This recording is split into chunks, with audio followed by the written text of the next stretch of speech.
പ്രാർത്ഥിക്കുകയായിരുന്നു. എന്നാലും നമുക്ക് ഒരു നിമിഷം കൂടെ പ്രാർത്ഥിക്കാം. എനിക്ക് വേണ്ടി നിങ്ങൾ പ്രാർത്ഥിക്കുക. ഇന്നും ജീവിക്കുന്ന ഈശോയെ, ഞാൻ അനുഭവിച്ചറിഞ്ഞ ഈശോയെ നിങ്ങളുമായി പങ്കുവെക്കുന്നതിന് വേണ്ടി, നിങ്ങളെ പരിചയപ്പെടുത്തുന്നതിന് വേണ്ടി, എൻ്റെ നല്ല ഈശോയെ, പല സ്ഥലത്തുനിന്ന് വന്നിരിക്കുന്ന ഈ മക്കളെ ഓരോരുത്തരെയും അവരുടെ ആഗ്രഹങ്ങളും ആവശ്യങ്ങളും നിയോഗങ്ങളും അങ്ങയുടെ തിരുമുൻപിൽ ഞങ്ങൾ സമർപ്പിക്കുകയാണ്. ദിവ്യനാഥ, ഈ ഷാലോം ടിവിയെയും ഇതിൻ്റെ പുറകിൽ ബുദ്ധിമുട്ടുന്ന എല്ലാവരെയും അങ്ങയുടെ കരങ്ങളിൽ സമർപ്പിക്കുന്നു. ഇത് കണ്ടുകൊണ്ടിരിക്കുന്ന എല്ലാവരെയും അങ്ങയുടെ കരങ്ങളിൽ സമർപ്പിക്കുന്നു. എല്ലാവരുടെയും വേദനകളും ദുഃഖങ്ങളും ആകുലതകളും നിരാശകളും ജീവിത പ്രശ്നങ്ങളും അങ്ങ് തന്നെ ഏറ്റെടുക്കണമേ. ഇന്നും ജീവിക്കുന്ന ഈശോയെ, ഞങ്ങളുടെ പ്രാർത്ഥന കേൾക്കുന്ന ഈശോയെ, ഞങ്ങളുടെ കൊച്ചു ജീവിതത്തിലേക്ക്, ഞങ്ങളുടെ കൊച്ചു കുടുംബത്തിലേക്ക്, ഞങ്ങളുടെ ജീവിത പ്രശ്നങ്ങളിലേക്ക്, ഞങ്ങളുടെ പ്രവർത്തന രംഗങ്ങളിലേക്ക് അവിടുന്ന് കടന്നു വന്ന് ഞങ്ങളെ അനുഗ്രഹിക്കണമേ. മാതാവേ, അമ്മേ, ഞങ്ങൾക്ക് വേണ്ടി, ഞങ്ങളുടെ കുടുംബത്തിന് വേണ്ടി, മക്കൾക്ക് വേണ്ടി, മാതാപിതാക്കൾക്ക് വേണ്ടി, ഞങ്ങളുടെ പ്രവർത്തനങ്ങൾക്ക് വേണ്ടി, ഞങ്ങളുടെ നിയോഗങ്ങൾക്ക് വേണ്ടി ഈശോയുടെ അടുത്ത് മധ്യസ്ഥം വഹിക്കണമേ. വിശുദ്ധ യൗസേപിതാവേ, ഞങ്ങൾക്ക് വേണ്ടി ഈശോയുടെ അടുത്ത് മധ്യസ്ഥം വഹിക്കണമേ.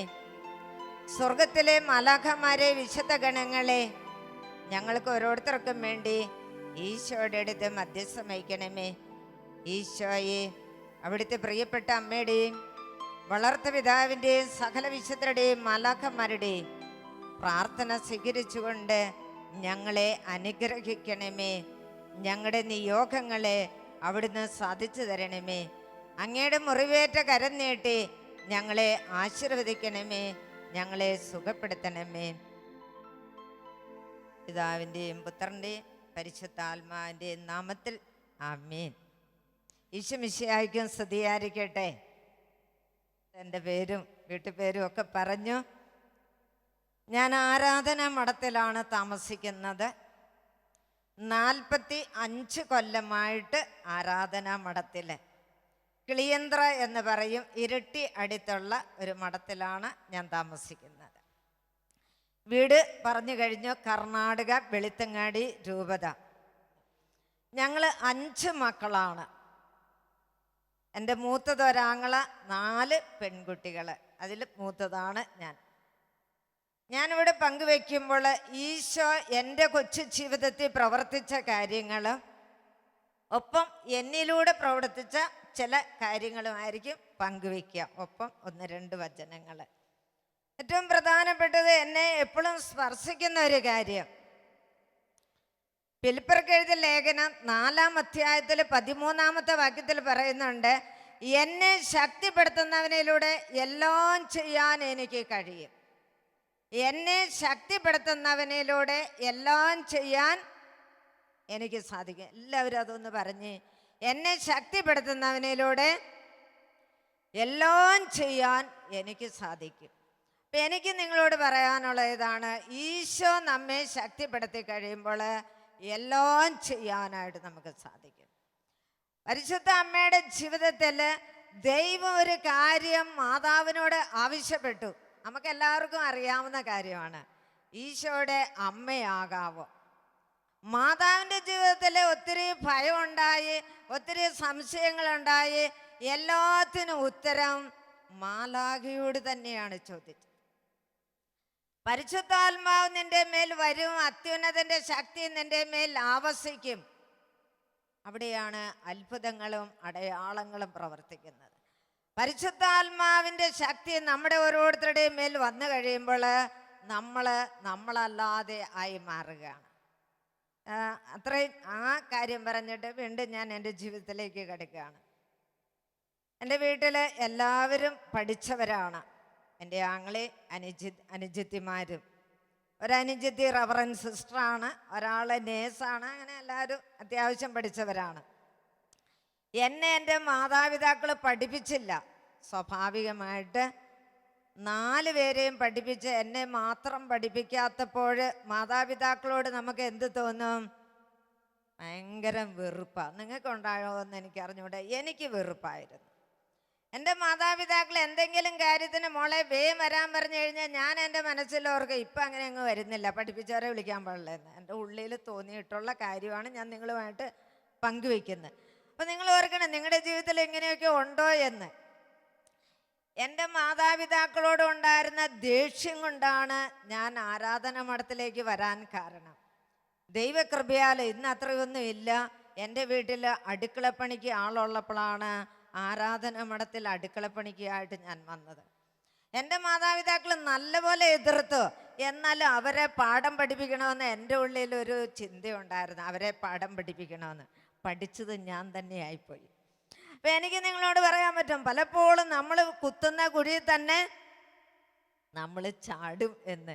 അപ്പം ഞാൻ അങ്ങനെയൊക്കെ ഓർത്തത് കൊണ്ടാണ് ഞാൻ നിങ്ങളോട് പറയുന്ന ഓർത്ത കാര്യങ്ങൾ. അങ്ങനെ ആരാധന മഠത്തിൽ നല്ല ഒരു പണിക്കാരിയായി എവിടെ ഇരിപ്പുണ്ട്, ആരാധനക്കാർ സിസ്റ്റേഴ്സുകൾക്കൊക്കെ ഞാൻ കഞ്ഞി വെച്ച് കൊടുത്തതാണ്, മുഖം കാണാം എനിക്ക്. അപ്പോൾ അങ്ങനെ നല്ലൊരു വേലക്കാരിയായി മുന്നോട്ട് പോയി. 13 കൊല്ലം, വലിയ കുഴപ്പമില്ലാതെ 10 കൊല്ലം, പിന്നെ ചെറിയ കുഴപ്പത്തോടെ 2-3 കൊല്ലം കൂടെ. പിന്നെ എനിക്ക് 2 വൃക്കയുടെയും പ്രവർത്തനം നിന്ന് പോയി. 2 വൃക്കയും പ്രവർത്തിച്ചില്ലെങ്കിൽ നിങ്ങൾക്കറിയാം, ആളുടെ കാറ്റ് പോകും. അങ്ങനെ 80-ൽ ഞാൻ ഒരു രോഗിയായി. ഇരിട്ടി പ്രദേശത്ത് അതുപോലെ ഉള്ള വലിയ ഹോസ്പിറ്റലുകളിൽ എൻ്റെ സിസ്റ്റേഴ്സ് എന്നെ കയറ്റി ഇറക്കി. എല്ലാ ഡോക്ടേഴ്സും ഒരു റിസൾട്ടാണ് പറഞ്ഞത്, ഈ കുട്ടി വൈദ്യചികിത്സയെ ജീവിക്കില്ല എന്ന്. പിന്നെ എന്നെ ചികിത്സിക്കാൻ എളുപ്പത്തിന് ഇന്ത്യയിൽ ഒരു ബെസ്റ്റ് ഡോക്ടർ ആയിരുന്നതാണ് മെഡിക്കൽ കോളേജിലെ ഡോക്ടർ തോമസ് മാത്യു എന്ന് പറയുന്ന ഡോക്ടർ. ഇപ്പോൾ റിട്ടയർഡായി. അങ്ങനെ 81-ലാണ് ഞാൻ കോഴിക്കോട് മെഡിക്കൽ കോളേജിൽ ആദ്യമായി കയറി ചെല്ലുന്നത്.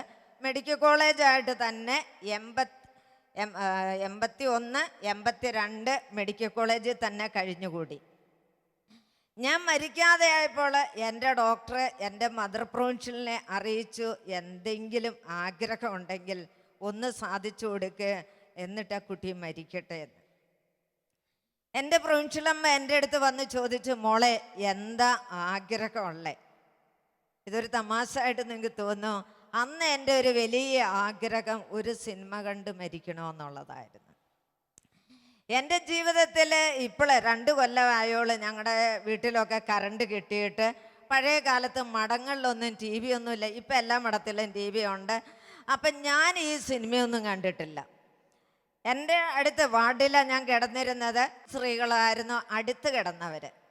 അവർ സിനിമാ കഥ പറഞ്ഞ് എന്നെ ഭ്രാന്ത് കയറ്റി. അതുകൊണ്ടാണ് ഞാൻ ഒരു സിനിമ കണ്ട് മരിക്കണമെന്ന് എൻ്റെ പ്രൊവിൻഷ്യലിനോട് ചോദിക്കാനായിട്ട് കാരണം. അത് ഓപ്പോൾ എന്ന പേരുള്ള ഒരു സിനിമ അന്ന് ഓടിക്കൊണ്ടിരുന്ന ആ കഥ തന്നെ ഞാൻ ചോദിച്ചത്. അന്ന് സിസ്റ്റേഴ്സിന് സിനിമ കാണാൻ പുറത്തു പോകാനൊന്നും അനുവാദം ഇല്ലായിരുന്നു. എങ്കിലും ഈ വേലക്കാരി നല്ലൊരു കൊച്ചായതുകൊണ്ട് അവളുടെ ആഗ്രഹം സാധിച്ചു കൊടുക്കാൻ അവർ തീരുമാനിച്ച് 2 പേര് കൂടി എന്നെ സിനിമയ്ക്ക് കൊണ്ടുപോയി. കിടക്കാൻ തലോണി, ഛർദ്ദിക്കാൻ ബക്കറ്റുമായിട്ടാണ് ഞാൻ സിനിമ തിയേറ്ററിൽ കയറുന്നത്. നിങ്ങൾക്കറിയാം, സിനിമ തിയേറ്ററിൽ പോയിട്ടുള്ള എല്ലാവരുമായിരിക്കും. അപ്പോൾ അതിനകത്ത് കയറി കഴിയുമ്പോൾ ലൈറ്റൊക്കെ ഓഫാക്കി വലിയ സൗണ്ടാണ്. ഇത് സൗണ്ട് അങ്ങ് തുടങ്ങിയപ്പോഴത്തേന് എനിക്ക് ഛർദി അങ്ങ് കൂടി. കാരണം നമുക്കിതൊന്നും താങ്ങാൻ പറ്റില്ല. ഒരു തുള്ളി യൂറിൻ പോയിട്ട് 6 മാസം. അപ്പോൾ വേദന കൊണ്ട് ഇങ്ങനെ അങ്ങ് പെടയുന്ന എനിക്ക് ഇത് കാണാനോ കേൾക്കാനോ പറ്റാതെയായി. അപ്പോഴും ഞാൻ വഴക്കായി, എന്നെ ഒന്ന് പുറത്തിറക്കി കൊണ്ടുപോകാവോ എന്ന്. ഈ ലൈറ്റ് ഓഫാക്കിയതുകൊണ്ട് ശരിക്കും കാണത്തൊന്നുമില്ലല്ലോ. എൻ്റെ സിസ്റ്റേഴ്സ് പറഞ്ഞ്, മോളെ പറ്റുന്ന എത്രയും ഇരിക്കി. നമുക്ക് ഇരിക്കാൻ പോയിട്ട് ശ്വാസം എടുക്കാൻ പറ്റുന്നില്ല. പിന്നെ ഞാൻ വഴക്കായി. അങ്ങനെ എൻ്റെ വഴക്ക് കൊണ്ട് എൻ്റെ പ്രൊവിൻഷ്യൽ തന്നെ അവിടുത്തെ വാതിൽക്ക് നിൽക്കുന്ന ആളോട് പറഞ്ഞു, ഒന്ന് ഇറക്കി വിടാവോ. അങ്ങനെ അയാൾ ഒരു ടോർച്ചൊക്കെ ആയിട്ട് വന്ന് എന്നെ പുറത്തിറക്കി വിട്ടു. അപ്പോൾ അവർ ഒരു വാക്ക് പറഞ്ഞു, ചാകാൻ കിടക്കുന്നതിനെ ഒന്നും സിനിമയ്ക്ക് കൊണ്ടുവന്നേക്കരുതെന്ന്. അതെൻ്റെ മനസ്സിൽ കൊണ്ടു. ആ വാതിൽക്ക് നിൽക്കുന്ന ആൾ പറഞ്ഞതാ, ചാകാൻ കിടക്കുന്നതിനെ സിനിമയ്ക്ക് കൊണ്ടുവരുന്നത്. പോയി. വീണ്ടും ഞാൻ മെഡിക്കൽ കോളേജിൽ കിടക്കുകയാണ്. നാളുകൾ പിന്നിട്ടു. 82 മാർച്ചിൽ എൻ്റെ ജനറൽ കൗൺസിലറായിരിക്കുന്ന ഒരു സിസ്റ്റർ എന്നെ കാണാനായിട്ട് വന്നു. ഇവരൊക്കെ സ്നേഹം കൊണ്ട് കാണാൻ വരുന്നത്. അപ്പം എന്നോട് ചോദിച്ചു, മോളെ എന്താ ആഗ്രഹമുള്ളേ? അന്ന് എൻ്റെ ഒരു വലിയ ആഗ്രഹമായിരുന്നു ഒരു ധ്യാനം കൂടി ചാകുക എന്നുള്ളത്. ഞാൻ അമ്മ എന്നാണ് അവരെ വിളിക്കുന്നത്. അമ്മേ, ഒരു ധ്യാനം കൂടിയാൽ മതി. 81, 82 നിങ്ങൾക്കറിയാം, ഇതുപോലെ ധ്യാന സെൻറ്ററുകളൊന്നും ഇല്ല. 1-2 സെൻറ്ററുകളൊക്കെ ഉള്ളൂ. പിന്നെ കരിസ്മാറ്റിക് ധ്യാനം 75 നമ്മുടെ നാട്ടിൽ വരുന്നത്. അപ്പോൾ ഇതുപോലെ കരിസ്മാറ്റിക് ധ്യാനങ്ങൾ നടക്കുന്നില്ല. എന്നാലും ഞാൻ കേട്ടിട്ടുണ്ട് ധ്യാനം കൂടിയവർക്ക് ഇളകിയിട്ടുണ്ടെന്നും അല്ലെ ഉരുണ്ട് വീഴുന്നു, പരിശുദ്ധാത്മാവിനെ കിട്ടുമെന്നൊക്കെ ഞാൻ കേട്ടിട്ടുണ്ട്. അപ്പം ഞാൻ ഓർത്ത് കരിസ്മാറ്റിക് ധ്യാനത്തിന് പോവുകയാണെങ്കിൽ ഉരുണ്ട് വീണ് ചാകാം. അതല്ലെങ്കിൽ ഇളകി കഴിഞ്ഞാൽ അല്ലെ പരിശുദ്ധാത്മാവിനെ കിട്ടിയാൽ പിടയ്ക്കൂന്നും വിറയ്ക്കൂന്നും ഒക്കെ തുള്ളൂന്നൊക്കെ കേട്ടിട്ടുണ്ട്. എന്തെങ്കിലും കാണിച്ചാൽ ഈ വയറൊന്ന് പൊട്ടിക്കിട്ടൂലോ, അങ്ങനെ ചാകാം എന്ന് ഞാൻ കരുതി എൻ്റെ അമ്മയോട് പറഞ്ഞു. അമ്മ എന്ന് പറഞ്ഞ സിസ്റ്ററാണ്. സിസ്റ്ററിനോട് പറഞ്ഞു, അമ്മേ ഒരു ധ്യാനം കൂടി മരിച്ചാൽ മതി. ആ അമ്മ കരിസ്മാറ്റിക്കായിരുന്നു. എന്നെ ഒന്ന് നോക്കിയിട്ട് പറഞ്ഞു, പിലോ നിന്നെ എങ്ങനെ കൊണ്ടുപോകാനാ മോളെ? നീ ഒരു കാര്യം ചെയ്യൂ, ഡോക്ടറോട് ചോദിക്കുകയോ, ഡോക്ടർ അനുവദിക്കുകയാണെ കൊണ്ടുപോകാം എന്ന്. അവർ വിചാരിച്ചത് ഡോക്ടർ അനുവദിക്കില്ല എന്നാണ്. പിറ്റേ ദിവസം ഡോക്ടർ ഒരു തോമസ് മാത്യു സാറ് ഒരു മർത്തോമ സഭ അംഗമാണ്. അദ്ദേഹം വാടി വന്നപ്പോൾ ഞാൻ ചോദിച്ചു, സാറേ ഞാനൊരു ധ്യാനം കൂടിയിക്കോട്ടെ? എന്നെ നോക്കി ഒരു ചിരിയൊക്കെ ചിരിച്ചിട്ട് പറഞ്ഞു, പിലോ നീ നല്ല കുട്ടിയാ, മരിച്ചാൽ സ്വർഗത്തിൽ പോവും, എന്തിനാ ധ്യാനം കൂടുന്നേ? അപ്പം ഞാൻ പറഞ്ഞു, ഡോക്ടറെ സ്വർഗത്തിൽ പോകുന്ന എനിക്കറിയാം, സാറിന് ഇഷ്ടമുണ്ടെങ്കിൽ വിട്ടാൽ മതി. അപ്പം എന്നെ നോക്കിക്കൊണ്ടിരുന്ന സിസ്റ്റേഴ്സ് എൻ്റെ എല്ലാം ചെയ്തു തന്നിരുന്നു. അപ്പം എൻ്റെ സിസ്റ്ററിനോട് പറഞ്ഞു, സിസ്റ്ററെ നിങ്ങളുടെ കോൺവെൻറ്റിൽ ധ്യാനം ഉള്ളപ്പോൾ കൊണ്ടുപോയി കിടത്ത്, കുട്ടിയുടെ ആഗ്രഹമല്ലേ ഒന്ന് സാധിച്ചു കൊടുക്കുക. എനിക്കത് മതി, കിടന്നേ കൂടാൻ പറ്റൂന്ന് എനിക്കറിയാം. അങ്ങനെ ദിവസങ്ങൾ പിന്നിട്ടു. 82 മാർച്ച് 27 മരുതാങ്കര പള്ളിയിൽ ഒരു ധ്യാനമുണ്ട് എന്നറിഞ്ഞു. ധ്യാനം എടുത്തിരുന്നത് ഒരു CMI അച്ഛനാണ്, ജോസ് പാലാട്ടി എന്ന് പറയും. അദ്ദേഹത്തിൻ്റെ ധ്യാനത്തിന് എന്നെ കൊണ്ടുപോകാമെന്ന് സിസ്റ്റേഴ്സ് തീരുമാനിച്ചു. അവിടെ ഞങ്ങളുടെ മഠമുണ്ട്. അങ്ങനെ അവിടെ കൊണ്ടുപോകാമെന്ന് തീരുമാനിച്ചു. എല്ലാം ഒരുക്കി മെഡിക്കൽ കോളേജിൽ നിന്ന് 24 എന്നെ ഇറക്കുകയാണ് എൻ്റെ സിസ്റ്റേഴ്സ്. അപ്പം ഞാൻ അവരോട് ആവശ്യപ്പെട്ടു, ഞാൻ ജോലി ചെയ്ത കോൺവെൻറ്റിൽ എന്നെ ഒന്ന് കൊണ്ടുപോകണം, എന്നിട്ട് പ്രാർത്ഥിക്കാൻ കൊണ്ടുപോയാൽ മതി, ധ്യാനത്തിന് കൊണ്ടുപോയാൽ മതി. മരുതാങ്കര പള്ളി ഇവിടെയുള്ള ചിലരെങ്കിലും കണ്ടിട്ടുണ്ടെന്ന് എനിക്കറിയാം, ഇടവക്കാർ ഇവിടെ ഉണ്ടെന്നറിയാം. മോളിൽ ഒരു റൂം കിടപ്പുണ്ട്. ആ റൂമിൽ വികാരിച്ചൻ കിടത്തിക്കൊള്ളാമെന്ന് അനുവദിച്ചു. അവിടെ കിടന്നുകൊണ്ട് താഴെ നടക്കുന്ന സംഭവങ്ങൾ കാണാനാണ് എന്നെ ഒരുക്കിയിരിക്കുന്നത്. അങ്ങനെ എന്നെ കിളിയന്തറ കൊണ്ടുപോയി. ഞാൻ അവിടെ ചെന്ന് എൻ്റെ എല്ലാ സാധനങ്ങളും, അവിടെ ഓർഫനേജും പിള്ളേരും ഒക്കെ ഉണ്ട്, ഓർഫനേജിലെ പിള്ളേർക്ക് എൻ്റെ എല്ലാ വസ്തുക്കളും ഞാൻ എടുത്തു കൊടുത്തു. കൂട്ടുകാർക്ക് സാരിയും മറ്റു സാധനങ്ങളൊക്കെ കൂട്ടുകാർക്ക് കൊടുത്തു. എൻ്റെ സിസ്റ്റേഴ്സിനോട് ഞാൻ പറഞ്ഞു, എൻ്റെ ശവത്തെ ഉടുപ്പിക്കേണ്ട സാരി എടുത്ത് അവരെ ഏൽപ്പിച്ചു. ഇനി ഞാൻ ഇതുപോലെ വരില്ല, എൻ്റെ ശവത്തെ ഇത് ഉടുപ്പിച്ച് അടക്കണം എന്ന് അവരോട് ഞാൻ പറഞ്ഞു. എൻ്റെ ശവത്തെ വെക്കേണ്ട മുടി ഞാൻ അവരെ പറഞ്ഞ് ഏൽപ്പിച്ചു, ഇന്ന മുടി ഉണ്ടാക്കി എൻ്റെ ശവത്തെ വെക്കണം കേട്ടോ, അല്ലാത്ത മുടിയൊന്നും വെക്കണ്ട എന്ന്. എനിക്ക് അങ്ങനെ വലിയൊരു ആദർശങ്ങളൊക്കെ ആയിരുന്നു. അതൊക്കെ ഞാൻ അവരെ പറഞ്ഞ് ഏൽപ്പിച്ചിട്ട് ഞാൻ ക്ലീന്ദ്രയിൽ നിന്ന് എല്ലാവരോടും യാത്ര പറഞ്ഞ് കരയിപ്പിച്ച് ഞാൻ ആ മഠത്തിൽ നിന്ന് ഇറങ്ങിപ്പോന്നു. അങ്ങനെ തലശ്ശേരിയിൽ, അന്ന് ഞങ്ങളുടെ പ്രൊവിൻഷ്യൽ ഹൗസ് തലശ്ശേരിയിലായിരുന്നു, ഇപ്പം ക്ലീന്ദ്ര തന്നെയാണ്. ഞാൻ പ്രൊവിൻഷ്യൽ ഹൗസിൽ ക്ലീന്ദ്രയും തലശ്ശേരിയുമായിട്ട് ഏതാണ്ട് 10-30 രൂപ ബസ് ടിക്കറ്റാണ്. അവിടെ വന്ന് കയറുമ്പോൾ എൻ്റെ പ്രൊവിൻഷ്യൽ തോട്ടത്തിൽ ജോലി ചെയ്യുന്നുണ്ട്. എന്നെ കണ്ടപ്പോഴേ പറഞ്ഞു, മോളെ ധ്യാനം ക്യാൻസൽ ചെയ്തു പോയി, അറിയിക്കാൻ പറ്റിയില്ല എന്ന്. എൻ്റെ ചങ്കിനകത്ത് ഇടി വെട്ടുന്ന പോലെ എനിക്ക് തോന്നി, ദൈവമേ നീ എന്നെ കൊല്ലൂല്ലേ. പിന്നെ നിങ്ങൾക്കറിയാം സിസ്റ്റേഴ്സല്ലേ, അവർ ഉപദേശം തുടങ്ങി. നല്ല നല്ല ഉപദേശങ്ങൾ അവർ പറഞ്ഞ് എന്നെ കൊണ്ടുപോയി കിടത്തിയിട്ടും അവർ ഉപദേശം തന്നു. അവർ പറഞ്ഞു, ഒരെണ്ണം ഞാൻ നിങ്ങളോട് പറയാണ്, ദൈവം എല്ലാം നന്മയ്ക്ക് വേണ്ടിയേ ചെയ്യുള്ളൂ. ഒന്ന് ശ്വാസമെടുക്കാൻ പറ്റാതെ കിടന്ന് പിടയുന്ന എന്നോട് റോമ 8:28 എല്ലാവരും വായിച്ചിട്ടുണ്ടാകും. ദൈവത്തെ സ്നേഹിക്കുന്നവർക്ക്, തൻ്റെ പദ്ധതി അനുസരിച്ച് വിളിക്കപ്പെട്ടവർക്ക് സകലതും നന്മയ്ക്ക് വേണ്ടി. അത്രയൊന്നും പറഞ്ഞില്ല, ദൈവം എല്ലാം നന്മയ്ക്ക് വേണ്ടിയാ. അതൊരു വിധത്തിൽ പറഞ്ഞാൽ എൻ്റെ ഉള്ളിൽ ഞാൻ ഓർത്തു, ഇവർക്കിത് വന്നാൽ അറിയാം ഇത് നന്മയാണോ ഇല്ലേന്ന്. ഞാൻ ഓർത്തതാ നിങ്ങളോട് പറയുന്നത്. പിറ്റേ ദിവസം നേരം വെളുത്തപ്പോൾ എൻ്റെ പ്രൊവിൻഷ്യലിന് മനസ്സിലായി ഞാൻ നിരാശ കൊണ്ട് മരിക്കുമെന്ന്. അപ്പം അവരൊരു തീരുമാനമെടുത്തു, മരുതാങ്കര ഒരു പ്രാർത്ഥനാ ഗ്രൂപ്പുണ്ട്, നമുക്ക് അവിടെ കൊണ്ടുപോകാം, അവർ വല്ലതുമൊക്കെ പറഞ്ഞു കൊടുത്താൽ മനസ്സ് മാറി മരിക്കട്ടെ എന്ന് തീരുമാനിച്ച് എന്നെ മരുതാങ്കരയ്ക്ക് അവർ കൊണ്ടുവന്നു. മരുതാങ്കര വന്ന് കയറുമ്പോഴേ അവിടെ ഒരു വാടക വീട്ടിൽ കുറച്ച് പേരിരുന്ന് പ്രാർത്ഥിക്കുന്നുണ്ട്. ലീഡറിൻ്റെ പേര് തൊമ്മച്ചൻ മലയപ്പറമ്പിൽ എന്നാണ്. ബാക്കി കുറച്ച് പേര് എന്നെയും കൊണ്ടുപോയി ബക്കറ്റും തലോണയൊക്കെ ആയിട്ട് കൊണ്ടുപോയി ഒരു സോഫയിൽ കിടത്തി. ഞാൻ കിടന്ന് ഛർദ്ദിക്കുന്ന കണ്ടപ്പോൾ ഈ തൊമ്മച്ചായനെ എന്നോട്, ഞങ്ങളൊക്കെ തൊമ്മച്ചായ എന്നാണ് വിളിക്കുന്നത്, അതുകൊണ്ടാണ് ഞാൻ ആ പേര് പറയുന്നത് കേട്ടോ. തൊമ്മച്ചായനെ എന്നോട് സിസ്റ്ററിനോട് പറഞ്ഞു, ഇത് കിടന്ന് വിഷമിക്കുന്ന കാണുന്നില്ലേ സിസ്റ്ററെ, കൊണ്ടുപോയി കിടത്ത് എന്ന്. അപ്പോൾ ഈ സിസ്റ്റർ ചോദിച്ചു, തൊമ്മച്ച എപ്പോഴാ പ്രാർത്ഥിക്കുന്നേ? അദ്ദേഹം എന്നെ ഒന്ന് നോക്കിയിട്ട് സിസ്റ്ററിനോട് പറഞ്ഞു, പറ്റിയെങ്കിൽ നാളെ 10 മണിക്ക് ശേഷം പ്രാർത്ഥിക്കാം എന്ന്. അദ്ദേഹം വിചാരിച്ച് നേരം വിളിക്കണ മുമ്പ് എൻ്റെ കാറ്റ് പോകും എന്നാണ്. അങ്ങനെ എന്നെ അവരവിടെ കൊണ്ടുപോയി കിടത്തി. നേരെ എനിക്ക് ആ പ്രാർത്ഥനാ ഗ്രൂപ്പിലെ പ്രാർത്ഥന ഇഷ്ടപ്പെട്ടില്ല. കാരണം നിങ്ങൾക്കറിയാം, പണ്ടത്തെ ഭാഷാവരം കേട്ട് കഴിഞ്ഞാൽ നമുക്ക് പേടിയാവും, പട്ടക്കം പൊട്ടിക്കുന്ന പോലെ അല്ലേ. ഇവർ ഈ ബഹളം വെക്കുന്ന കേട്ടപ്പോൾ എൻ്റെ ദൈവമേ, ഞാൻ നിത്യാരാധനയുള്ള മഠത്തിലാണ്. വിശുദ്ധ കുർബാനയുടെ മുമ്പിൽ സിസ്റ്റേഴ്സ് ഇരുന്ന് പ്രാർത്ഥിക്കുന്ന കണ്ട് വളർന്ന എനിക്ക് ഒന്നും മനസ്സിലാകാതെ വെറുതെ ഇവർ പെറുപെറുവെന്ന് വെക്കുന്നു. ഈ പെറുപെറുക്കുന്ന എന്തിനാ എന്നാണ് ഞാൻ വിചാരിച്ചത്. എന്നെ അവർ കൊണ്ടുപോയി കിടത്തി. പിറ്റേ ദിവസം നേരം വെളുത്തു. ഈ സിസ്റ്റർ എന്നെ ഒരുക്കി 10:30 കൊണ്ടുവന്ന് സോപ്പായിൽ കിടത്തി. തൊമ്മച്ചായന് റബ്ബറൊക്കെ വെട്ടുന്ന ആളാണ്. പുള്ളി വെട്ടി പാലൊക്കെ ഉറയൊഴിച്ച് പുള്ളിയും വന്നിരുന്ന് പ്രാർത്ഥിക്കാമെന്ന് പറഞ്ഞ് ഞങ്ങൾ 3 പേരാണ് പ്രാർത്ഥന തുടങ്ങി.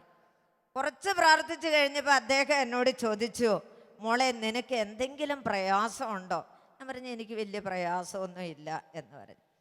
അദ്ദേഹം വിചാരിച്ചു സിസ്റ്റർ കൂടെ ഇരിക്കുന്നതുകൊണ്ടാണ് ഞാൻ പറയാത്തത്. സിസ്റ്ററിനോട് പറഞ്ഞു, സിസ്റ്റർ ഒന്ന് പുറത്തിരിക്കും, ഞാനൊന്ന് സംസാരിക്കട്ടെ. സിസ്റ്ററിനെ പുറത്താക്കി അദ്ദേഹം ചെന്ന് വാതിലങ്ങ് അടച്ചു. ചെറുപ്പത്തിൽ എനിക്ക് എൻ്റെ അമ്മച്ചി പറഞ്ഞു തന്നിട്ടുണ്ട്, മോളെ ആണുങ്ങളുടെ എഴുത്തൊക്കെ ഒറ്റയ്ക്ക് ഒരു മുറി പെട്ടേക്കരുന്ന്. ഇയാൾ വാതിലടച്ചപ്പോൾ ഞാനത് ഓർത്തു. അപ്പം ഞാൻ പതുക്കെ വിറയ്ക്കാൻ തുടങ്ങി പേടിച്ചിട്ട്. തിരിച്ച് അദ്ദേഹം എൻ്റെ അടുത്ത് വന്നപ്പോൾ നേരെ മുമ്പിൽ ചെറിയ ഡെസ്ക് കിടപ്പുണ്ട്. ഡെസ്കിൽ ഇങ്ങനെ പിടിച്ചിട്ട് എൻ്റെ നേരെ നോക്കി ചോദിച്ചു, എന്തിനാ ഇങ്ങനെ പേടിക്കുന്നേ? ഞാൻ ചോദിച്ചു, സിസ്റ്ററിനെ പുറത്താക്കി വാതിൽ അടച്ചിട്ട് എന്ത് പറയാനാ വരുന്നേന്ന് ചോദിച്ചു. എന്നോട് ചോദിച്ചു, നിനക്ക് ആങ്ങളെ ഉണ്ടോ എന്ന് ചോദിച്ചു. ഞാൻ പറഞ്ഞു, എനിക്ക് ആങ്ങളെ ഉണ്ട്, ആങ്ങളെ മൈസൂറിലാന്ന് ഞാൻ പറഞ്ഞു. ഞാനാണെന്ന് ഓർക്കാവെന്ന് ചോദിച്ചു. ഞാൻ പറഞ്ഞു, ചേട്ടനെ എൻ്റെ ആങ്ങളെയൊന്നും അല്ലെന്ന് പറഞ്ഞു. ചേട്ടനെ മനസ്സിലായി ഞാൻ നല്ല കൊച്ചാന്ന്. വേഗം ചെന്ന് വാതിൽ തുറന്ന് സിസ്റ്ററിനെ വിളിച്ചു. എൻ്റെ അടുത്ത് വന്നിരുന്ന് വീണ്ടും പ്രാർത്ഥന തുടങ്ങി. ഞങ്ങൾ 3 പേര് കുറച്ച് പ്രാർത്ഥിച്ച് കഴിഞ്ഞപ്പോൾ തൊമ്മച്ചായൻ എന്നോട് ചോദിച്ചു, മോളെ ഒന്ന് തലയെ കൈവച്ച് പ്രാർത്ഥിക്കട്ടെ എന്ന്. എൻ്റെ ജീവിതത്തിൽ അൽമായിരാരും ആരുടെയും തല വെക്കുന്നത് ഞാൻ കണ്ടിട്ടില്ല. ഞാൻ അച്ഛന്മാരുടെ അടുത്തൊക്കെ വല്ലവരെ കൊച്ചു പിള്ളേരെ കൊണ്ടുപോയി. അപ്പം ഞാൻ പറഞ്ഞു, എൻ്റെ അമ്മച്ചി പറഞ്ഞു തന്നിട്ടുണ്ട് ആണുങ്ങളെ ഒന്ന് മേത്ത് തൊടിയിച്ചേക്കരുതെന്ന്. ഞാൻ പറഞ്ഞു, തൊട്ട് കളിക്കണ്ട, മാറിയിരുന്ന് കളിച്ചാൽ മതി എന്ന് പറഞ്ഞു. അപ്പം എൻ്റെ സിസ്റ്റർ പറഞ്ഞു, എടി ഞാനല്ലേ അടുത്തിരിക്കുന്നേ, തൊട്ടു എന്ന് ഓർത്ത് എന്താന്ന്. അപ്പം ഈ തൊമ്മച്ചാൻ പറഞ്ഞു, വഴക്കുണ്ടാക്കണ്ട സിസ്റ്ററെ, നമുക്ക് പ്രാർത്ഥിക്കാമെന്നും പറഞ്ഞ് വീണ്ടും ഇവർ പ്രാർത്ഥനയാണ്. കുറച്ച് കഴിഞ്ഞപ്പോൾ ഈ മുറിക്കകത്തൊരു പ്രകാശം കടന്നു വരികയാണ്. ഞാൻ ഓർത്തെടാ ഇതെങ്ങനെ ഈ വെട്ടം, മാർച്ച് മാസമാണ്, സൂര്യപ്രകാശമായിരിക്കും. അന്ന് അത് ഓടിട്ട വീടായിരുന്നു, ഇന്നത് വാർത്തതാണ്. അപ്പോൾ ഞാൻ ഈ ഓടിട്ട വീട്ടിൽ ചില്ലിട്ട മുറി ഓടുണ്ടോയെന്നൊക്കെ ഞാനിങ്ങനെ ഉള്ള കണ്ണ് വെച്ച് നോക്കുക. അപ്പോൾ ഈ തൊമ്മച്ചാൻ എന്നോട് ചോദിച്ചാൽ എന്താ മോളെ തോന്നുന്നു? അപ്പോൾ ഞാൻ പറഞ്ഞു, ഒരു പ്രകാശം എൻ്റെ മുഖത്ത് തെളിക്കുന്നു, നീ ഈ പ്രകാശം വരുന്നിടത്തേക്ക് നോക്ക്. കുറച്ച് നേരം കഴിഞ്ഞപ്പോൾ ഈ പ്രകാശം എൻ്റെ ഉള്ളിലേക്ക് കടന്നു പോകുന്നത് പോലെ എനിക്ക് തോന്നുകയാണ്. ഇച്ചിരി കഴിഞ്ഞപ്പോൾ ഇവരൊരു പെറുപെറുന്നാണ് വെക്കുന്നത്, ഞാനും ഒരു പെറുപെറുന്ന് വെക്കാൻ തുടങ്ങി. അങ്ങനെ വെക്കരുതെന്ന് എനിക്കറിയാം. ഈശോ പഠിപ്പിച്ച പ്രാർത്ഥന, സ്വർഗ്ഗസ്വനായ പിതാവ് നന്മറിഞ്ഞറിയാൻ ഞാനും കൊന്തയൊക്കെ ചെല്ലുന്നതാണ്. അങ്ങനെയാണ് പ്രാർത്ഥിക്കേണ്ടതെന്ന് എനിക്കറിയാമെങ്കിൽ എനിക്ക് പിടിക്കാൻ കിട്ടുന്നില്ല, എനിക്ക് നിയന്ത്രിക്കാൻ പറ്റുന്നില്ല. ഞാനും ഇങ്ങനെ പറഞ്ഞുകൊണ്ടിരിക്കുക. അപ്പം തൊമ്മച്ചായനും മനസ്സിലായി ഞാൻ ഭാഷാപരത്തിലാണ് പ്രാർത്ഥിക്കുന്നതെന്ന്. സിസ്റ്ററിനോട് പറഞ്ഞു, മതി കൊണ്ടുപോയി കിടത്തുമെന്ന് പറഞ്ഞു. എന്നെ അങ്ങനെ കൊണ്ടുപോയി അവർ കിടത്തി. അന്നത്തെ പ്രാർത്ഥന അങ്ങ് തീർന്നു. പിറ്റേ ദിവസം പകല് 10:30 മണിക്ക് പ്രാർത്ഥിക്കാനായിട്ട് വന്നു. ഈ സോഫയിൽ തന്നെ എന്നെ കിടത്തി. പ്രാർത്ഥന തുടങ്ങി ഏകദേശം ഒരു 10 മിനിറ്റ് കഴിഞ്ഞപ്പോൾ നല്ല ഹൈറ്റുള്ള നെഞ്ചുവിരിവുള്ള ഒരു തടിയൻ ഈ മുറിക്കകത്തോട്ട് കയറി വരികയാണ്. ഞാൻ അന്നത്തെ മനസ്സ് വെച്ചാണ് നിങ്ങളോട് പറയുന്നത്. അടുത്ത് വരാറായപ്പോൾ എനിക്ക് പേടിയായി. ആ കഥകില്ലാത്ത വശത്തോടെയാണ് അദ്ദേഹം വരുന്നത്. എൻ്റെ പേടി കണ്ട് തൊമ്മച്ചാനും ചോദിച്ചു, എന്താ തോന്നുന്നതെന്ന്. ഞാൻ പറഞ്ഞു, ഒരു തടിയൻ നമ്മുടെ മുമ്പിലെത്തി എന്ന് പറഞ്ഞു. എന്നോട് പറഞ്ഞു, അദ്ദേഹത്തെ ഒന്ന് ശ്രദ്ധിക്കും മോളെ. അദ്ദേഹം നേരെ മുമ്പിൽ വന്ന് വലത്ത് കൈ ഇടത്ത് കൈയുടെ ഇങ്ങനെ മുട്ടിന് പിടിച്ച് ഇടത്ത് കൈ താത്തയിട്ട് ഇങ്ങനെ നിൽക്കുക. ഞാൻ പറഞ്ഞു, ദേ മുമ്പിൽ ഡെസ്കേ ചാരി നിൽപ്പുണ്ട്, വലത്ത് കൈ ഇടത്ത് കൈയുടെ മുട്ടിന് പിടിച്ചിട്ടുണ്ട്, എല്ലാം ഞാനിങ്ങനെ പറഞ്ഞു. അപ്പം തൊമ്മച്ചാൻ എന്നോട് പറഞ്ഞു, മോളെ ഒന്ന് മുഖത്ത് നോക്കിയേ എന്ന്. ഞാൻ മുഖത്തോട്ട് നോക്കുമ്പം മുഖം ക്ലിയർ അല്ല. നമുക്ക് നിലാവട്ടത്തെ ഒരാളെ കണ്ട എങ്ങനെ തോന്നും അതുപോലെ എനിക്ക് തോന്നി. ഞാൻ അവരോട് ഇങ്ങനെ പറഞ്ഞു. തൊമ്മച്ചാൻ എന്നോട് പറഞ്ഞു, മോളെ ക്ഷമിക്കിടി എന്ന്. ഞാനിങ്ങനെ ഒന്ന് ആലോചിച്ച് നോക്കി, എനിക്ക് ആരോടെങ്കിലും ക്ഷമിക്കാനുണ്ട്? എനിക്ക് ആരോടും ക്ഷമിക്കാനില്ല. സിസ്റ്റേഴ്സൊക്കെ എന്നെ നല്ല കൊച്ചെന്നാണ് പറയുന്നത്. അപ്പം അങ്ങനെ അങ്ങ് പോയി. ഇച്ചിരി കഴിഞ്ഞപ്പോൾ ഞാൻ വഴക്കായി, ബഹളമായി. അപ്പോഴത്തേന് ഈ തൊമ്മച്ചാൻ എന്നോട് പറഞ്ഞു, നിന്നെ കാണാൻ വന്ന മനുഷ്യനാ, നീ ഒന്ന് കണ്ട എഴുന്നേപ്പിച്ച് വിടാം. അപ്പം ഞാൻ ഓർക്കുകയാണ് ഉള്ളിൽ, ഈശോ എനിക്ക് വേദനിക്കുന്നുണ്ട്, നിനക്കറിയാലോ. ഈ പ്രാർത്ഥിക്കുന്ന ചേട്ടനോ ഈ തടിയനോ ഈ സിസ്റ്ററിനോ വിവരം അറിയത്തില്ലല്ലോ, അതുകൊണ്ട് ഇതിനെ ഒന്ന് കാണിച്ചതായി എന്നെ രക്ഷിക്കുന്ന എൻ്റെ ഉള്ളിലൊന്ന് തോന്നി. അതെൻ്റെ തോന്നൽ വന്നപ്പോൾ എൻ്റെ കണ്ണിൽ കൂടെ ഇങ്ങനെ മുത്തുപോലെ കണ്ണുനീരൊഴുകി. ഈ നിമിഷം ഈ ഭിത്തിയിൽ ഒരു നിഴൽ ഞാൻ കാണുകയാണ്. ഈ നിഴൽ ഞാൻ ചെയ്തിട്ടുള്ള കുറേ കാര്യങ്ങൾ ചെയ്യുന്നു. രണ്ടെണ്ണം ഞാൻ നിങ്ങളോട് പറയാം, അപ്പം നിങ്ങൾക്ക് മനസ്സിലാവും. ഒന്ന് ഞാൻ നിങ്ങളോട് പറഞ്ഞല്ലോ, എൻ്റെ മാതാപിതാക്കളെ വിളിച്ചാൽ ഞാൻ വേഗം വരില്ല എന്ന്. അപ്പം ഞാൻ തലയൊറിഞ്ഞിട്ട് ഞാനിങ്ങനെ ഓർക്കുന്നത്, പഠിപ്പിച്ചവരെ വിളിക്കുക, എന്നെ എന്തിനാ വിളിക്കുന്നതെന്നൊക്കെ ഓർക്കും. പിന്നെ മഠത്തിൽ 100 പേരുള്ള മഠമല്ലേ ഇന്നൊക്കെ, സ്വിച്ചൊക്കെ മറ്റേ കയ്യല്ലേ ഉള്ളത്. വല്ല പണിയും കഴിഞ്ഞ് ഭക്ഷണമൊക്കെ എടുത്തു കൊടുത്തൊക്കെ കഴിയുമ്പോൾ ഞങ്ങൾ എന്തിനെങ്കിലും മാറുമ്പോഴത്തേന് എന്തെങ്കിലും വേണമെങ്കിൽ ഞങ്ങളെ വിളിക്കുമല്ലോ. വിളിക്കുമ്പോൾ പിലോ എന്നുള്ള വിളി കേൾക്കുമ്പോൾ ഞാൻ ചൊറിയും. തുടങ്ങിയല്ലോ, കിട്ടിയതെന്തെന്ന് പോയാൽ പോരെ എന്ന് ഞാൻ വിചാരിച്ചിട്ട് എൻ്റെ തല ചൊറിയും. എനിക്ക് സിസ്റ്റേഴ്സിനോടല്ല ദേഷ്യം, ആ വിളി എനിക്ക് ഇഷ്ടപ്പെട്ടില്ല. ഞാൻ കയറി വരുമ്പോൾ അവിടെ ഒരു സ്റ്റെപ്പ് ഉണ്ട്, അവിടെ ഒരു ചവിട്ടും ഒരു തൂക്കലൊക്കെ ഉണ്ട്. സിസ്റ്റേഴ്സ് വിചാരിക്കും നല്ല കൊച്ചായിട്ട് മണ്ണ് കളഞ്ഞതാന്ന്. അല്ല, എനിക്ക് ആ നേരത്തെ അവരോട് ദേഷ്യം ഉണ്ടായതുകൊണ്ട്. പിന്നെ ഞാനൊരു ചിരിയൊക്കെ ചിരിച്ച് കയറി ചെല്ലും, ചോദിക്കും എന്താ വേണ്ടതെന്ന് ചോദിക്കും. അവർക്ക് വേണ്ട, എനിക്ക് അവരോടല്ല ദേഷ്യം, ആ വിളി എനിക്ക് ഇഷ്ടപ്പെട്ട്. ഈ ചവിട്ടി തൂക്കലൊക്കെ കഴിയുമ്പോൾ എൻ്റെ ദേഷ്യം പോകും. അതുകൊണ്ടാണ് ഞാൻ അങ്ങനെ ചെയ്തിട്ടുള്ളത്. ഇനി നിങ്ങളൊക്കെ ഓർത്താൽ മതി, അരിച്ച മരുമ എന്തൊക്കെ ചെയ്തിട്ടുണ്ട്, അപ്പോൾ നിങ്ങൾക്ക് മനസ്സിലാവും. ഞാൻ അവിടെ ഇരുന്ന് പറഞ്ഞു, എൻ്റെ ഈശോ എന്നോട് ക്ഷമിക്കണേ. ഞാൻ മടത്തിൽ പോയ എൻ്റെ സിസ്റ്റേഴ്സിനോട് ക്ഷമ ചോദിക്കും, വീട്ടിൽ ചെന്ന് എൻ്റെ മാതാപിതാക്കളോട് ക്ഷമ ചോദിക്കും, എന്നോട് ക്ഷമിക്കണേ ഈശോയെ, ഞാൻ ഇനി ഇത് ചെയ്യില്ല എന്ന്. 82 മാർച്ച് 28 ഞാൻ തീരുമാനിച്ചു ചെയ്യില്ല എന്ന്. ഇന്ന് ഈ സ്റ്റേജിൽ നിൽക്കുന്നോടം വരെ അരിശം വന്ന് ഞാൻ ചൊറിഞ്ഞിട്ടില്ല. ചിലപ്പോഴൊക്കെ എനിക്ക് അരിശം വരാറുണ്ട്, ചൊറിയണമെന്ന് തോന്നും. അപ്പം ഞാൻ എൻ്റെ കൈ കൊണ്ട് എൻ്റെ കയ്യെ തന്നെ പിടിക്കും, എന്നിട്ട് ഞാൻ പറയും വേണ്ട, കിഡ്നി ട്രബിൾ വരുമെന്ന്. ചിലപ്പോഴൊക്കെ എനിക്ക് തോന്നിയിട്ടുണ്ട് ചവിട്ടി തൂക്കണമെന്ന്. ഞാൻ എൻ്റെ കാലെ തന്നെ കൊട്ടും, എന്നിട്ട് ഞാൻ എന്നോട് പറയും വേണ്ട, ഇരുമ്പാണിയെ തൊഴിച്ചാൽ നിൻ്റെ കാലേ മുറിയോളൂ, അതുകൊണ്ട് നീ തൊഴിക്കണ്ടെന്ന്. പ്രിയപ്പെട്ടവരെ, വേണ്ട എന്ന് പറഞ്ഞാൽ നമുക്കത് ഉള്ളിൻ്റെ ഉള്ളിൽ തീരുമാനം എടുത്താൽ ചെയ്യാതിരിക്കാൻ പറ്റും. അതിനുള്ള പവർ പരിശുദ്ധാത്മാവ് നമുക്ക് തന്നിരിക്കും, തീർച്ചയായിട്ടും. അതങ്ങ് കഴിഞ്ഞു പോയി. ഒരു സെക്കൻഡ് കൊണ്ട് പിന്നെ ഞാൻ ആ നിഴൽ കാണുന്നില്ല. ഈ മനുഷ്യൻ ഈ മുമ്പിൽ തന്നെ നിൽപ്പുണ്ട്. അദ്ദേഹത്തിൻ്റെ എൻ്റെയും കാലിൻ്റെ നടുക്കായിട്ട് നിലത്തൊരു മണ്ണര കിടക്കുന്നു. ഞാൻ ശ്രദ്ധിച്ച് നോക്കുമ്പോൾ ഈ മണ്ണരേനെ ഇടത്തര ഉറുമ്പ് കടിക്കുന്നു, ഇത് കിടന്നിങ്ങനെ പൊളയുന്നു. അപ്പം ഞാൻ ഓർക്കുകയാണ്, അല്ല ഈ തടിയന് ഈ ചെരുപ്പ് വെച്ച് ഒരു ഞെക്കിയാൽ അത് ചത്തുപോകുമല്ലോ, ഇതിനെ തോണ്ടി വെള്ളത്തിലിട്ടാൽ ഇത് എഴഞ്ഞു പോകുമല്ലോ എന്ന് ഞാൻ എൻ്റെ മനസ്സിൽ ഓർത്തു. ഒരു മിനിറ്റ് കഴിയുന്നതിന് മുമ്പ് എൻ്റെ മനസ്സിൽ വീണ്ടും തോന്നുകയാണ്, ഞാനും ഇങ്ങനെ പെടഞ്ഞ് മരിക്കണം, ഞാൻ ജീവിക്കില്ല എന്ന് എല്ലാ ഡോക്ടേഴ്സും പറഞ്ഞു. ആ നാളുകളിൽ നമ്മുടെ കേരളത്തിലൊന്നും വൃക്ക മാറ്റിവെക്കാൻ തുടങ്ങിയിട്ടില്ല. ഞങ്ങൾക്ക് സ്വന്തമായി ഹോസ്പിറ്റലുണ്ട്. ഞങ്ങളെന്ന് പറയുന്നത് എൻ്റെ അപ്പനല്ല, ആരാധന മഠമാണ് കേട്ടോ. ആരാധന മഠത്തിന് സ്വന്തമായി ഹോസ്പിറ്റലുണ്ട്. അവിടുത്തെ ഡോക്ടർ സിസ്റ്റർ വന്ന് തോമസ് മാത്യു സാറിനോട് പറഞ്ഞു, ഞങ്ങൾ വൃക്ക മാറ്റി കൊടുക്കാം, മദ്രാസ് അപ്പോളയിൽ മാറ്റുന്നുണ്ട്, അവിടെ കൊണ്ടുപോകട്ടെ എന്ന്. IBP എക്സ്റേ എടുത്ത് കാണിച്ചിട്ട് ചോദിച്ചു, സിസ്റ്ററെ നിങ്ങളൊരു ഡോക്ടറാണോ? മനുഷ്യന് വേണ്ട അഭയം ഈ കുട്ടിക്ക് ഇല്ല, ഈ കുട്ടി മരിക്കട്ടെ എന്നാണ് എൻ്റെ കേക്ക് പറയുന്നത്. ആ കാര്യം എൻ്റെ മനസ്സിൽ കൂടെ കടന്നു വരികയാണ്. ഈ മണ്ണേരേനെ ഇതുപോലെ ഉറുമ്പ് കടിച്ചു കൊല്ലുന്ന പോലെ എന്നെ രോഗം ഇഞ്ചിഞ്ചായി കൊന്നുകൊണ്ടിരിക്കുകയാണ്. ഞാനും ഇങ്ങനെ പിടഞ്ഞു മരിക്കണം, ആർക്കും എന്നെ രക്ഷിക്കാൻ പറ്റില്ല. ഞാനും മണ്ണേരെ ഒന്നാന്ന് എനിക്ക് ഫീൽ ചെയ്യാണ് പ്രിയപ്പെട്ടവരെ. സെക്കൻഡ് കഴിഞ്ഞപ്പോഴത്തേനും ഈ വലത്ത് കൈ എടുത്ത് ആ മനുഷ്യൻ എൻ്റെ നേരെ ഒന്ന് നീട്ടി. കൈയുടെ കുഴയുടെ താഴെയായിട്ട് ഒരു ചെറിയ ചുമന്ന പൊട്ട് കുത്തിയേക്കുന്ന പോലെ നമുക്ക് കാണാം. കൈയുടെ കുഴ കണ്ട ഉടനെ എൻ്റെ കണ്ണ് അദ്ദേഹത്തിൻ്റെ മുഖത്തോട്ട് പോയി. ഒത്തിരി വാത്സല്യത്തോടെ അദ്ദേഹം എന്നെ ഇങ്ങനെ ഒറ്റ നോക്കുകയാണ്, ചൊടി കിടന്ന് ഇങ്ങനെ പിടയ്ക്കുകയാണ്. എനിക്ക് മുഖവും ഷേപ്പും താടിയും എല്ലാം മനസ്സിലായി. ഞാൻ അറിയാതെ എൻ്റെ ഈശോ എന്ന് വിളിച്ചു. അപ്പം എനിക്ക് വേണ്ടി പ്രാർത്ഥിക്കുന്ന തൊമ്മച്ചാൻ ചോദിച്ചു, എന്താ മോളെ? അപ്പം ഞാൻ കയ്യിൽ പൊട്ടും മുഖവും താടിയും കണ്ണും എല്ലാം ഞാൻ പറഞ്ഞു. അദ്ദേഹം കൈ ഇങ്ങെടുത്തു, 2 അടി അങ്ങ് മാറി എന്നെ ഒന്ന് തിരിഞ്ഞു നോക്കി. അദ്ദേഹത്തെ പിന്നെ ഞാൻ കണ്ടില്ല. അവരെന്നെ കൊണ്ടുപോയി കിടത്തി.